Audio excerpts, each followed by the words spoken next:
agiye guhindura byose abigire bishya. Komeza amavi acitse intege, wihanganishe abababaye, subiza intege n'ibyiringiro mu mitima. Imitima y'abantu ku isi ikeneye gusubizwamo ibyiringiro.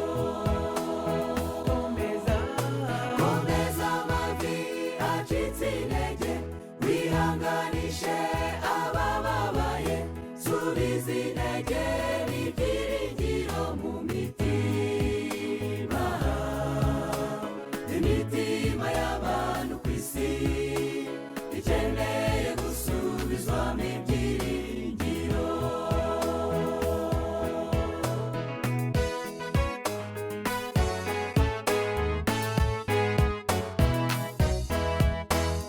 Biteye ubwoba ibibera mu isi, abantu banone ibikorwa byabo biteye impungenge. Abantu baricana ku buryo butangaje, ndetse n'ubundi bugome bukabije. Ibyo byose bidusiga benshi ufite imitima ihagaze igoswe n'ubwoba.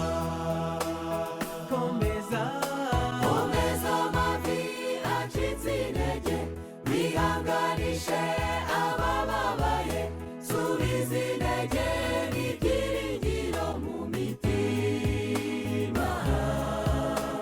Imitima y'abantu ku isi ikeneye gusubizwamo ibyiringiro.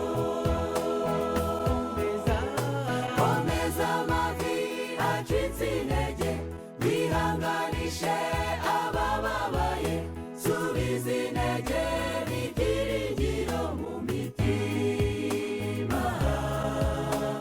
Imitima y'abantu ku isi ikeneye gusubizwamo ibyiringiro.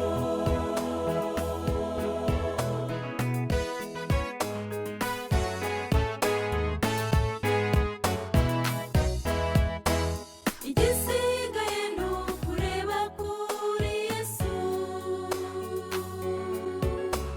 ijambo yaduhaye ajya gusezera asubira mu ijuru.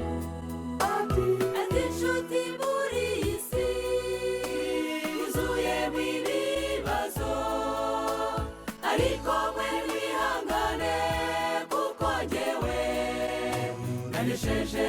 Nimwihangane ngaho tujye dukomezanya n'iryo sezerano. Komeza amavi acitse intege, wihanganishe abababaye, subiza intege n'ibyiringiro mu mitima. Imitima y'abantu ku isi ikeneye gusubizwamo ibyiringiro.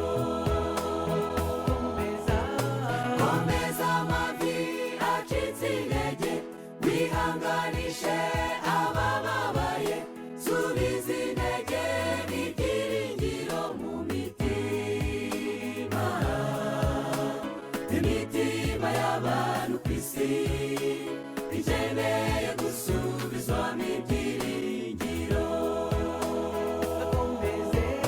Komeza amavi acitse intege, wihanganishe abababaye, subiza intege n'ibyiringiro mu mitima.